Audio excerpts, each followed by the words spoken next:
Hello guys, আসসালামু আলাইকুম। আজকে আমি আপনাদেরকে এমন একটা জিনিস রেসিপি দেখাবো, পুঁটি মাছের মাথা। সচরাচর আমরা করি কি, অনেকেই মাথাগুলো ফেলে দিই। এই মাথাগুলো আপনারা ফেলে দিবেন না। মাথাগুলো এইভাবে করে কেটে বেছে নিয়ে ধুয়ে পরিষ্কার করে একটু হালকা হলুদ দিয়ে মেখে এইভাবে করে রেখে দিব।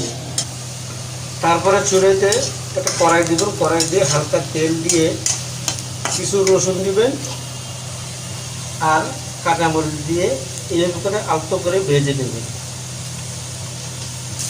তারপরে আপনারা পেঁয়াজ কুচি এইভাবে করে দেবেন। দেওয়ার পরে একটু নাড়াচাড়া করবেন। নাড়াচাড়া করতে করতে যখন পেঁয়াজের কালারটা বাদামি চলে আসবে, তখন আপনাদের জিনিসটা দেখুন ভাজা হয়ে গেছে। কালারটা কীরকম আসছে, এরকম যখন কালার আসবে তখন আপনারা আস্তে করে কড়াই থেকে আলাদা একটা বাটিতে নামাই নেবেন। পরে আরেকটু কড়াইতে তেল অ্যাড করবেন, হালকা একটু লবণ ছিটে দেবেন, বেশি পরিমাণ না, অল্প একটু। পরে পুঁটি মাছের মাথাগুলো কড়াইতে এভাবে করে দিয়ে দেবেন, হালকা করে দিয়ে দেবেন, হালকা করে ভেজে নেবেন এবং মশমশা করে ভেজে নেবেন। কালারটা যখন লাল হবে, বাদামি কালারের একটু বেশি কড়া লাল তখন একটু নামিয়ে নেবেন। পরে শিলপাটায় এভাবে করে বেটে নেবেন। পেঁয়াজ, মরিচ, রসুন এভাবে করে বেটে নেবেন। দেখুন আস্তে আস্তে মশমশা হচ্ছে, এভাবে করে হালকা আঁচে ভেজে নেবেন। এদিকে পেঁয়াজ রসুন শিলপাটায় বাটা হয়ে গেছে, ওদিকে আপনার মাছ ভাজি হইতেছে। মাছের মাথা হালকা হালকা লাল বর্ণের রং চলে আসতেছে, আর একটু ভেজে নিতে হবে।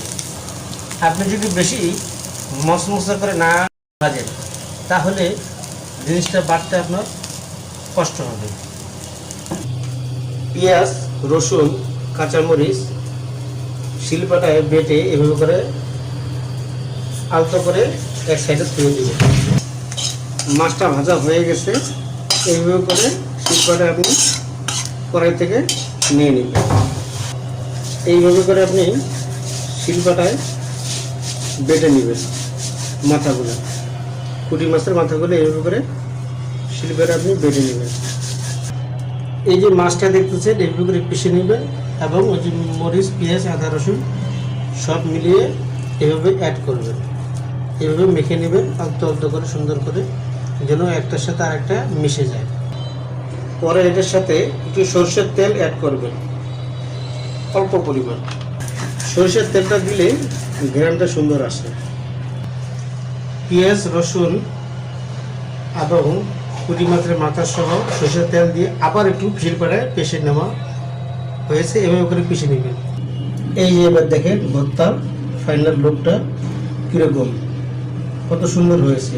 আপনারা যদি কেউ এভাবে খেতে চান বানিয়ে খেতে পাবেন, আর যদি কেউ না বানাতে পারেন, যদি আমাদের কাছে খাইতে চান তো আমরা মেসেজে নক দেবেন, আমরা অবশ্যই আপনাকে ঠিকানা দিয়ে দেব, আপনারা চলে আসবেন, ভর্তা নিয়ে যাবেন।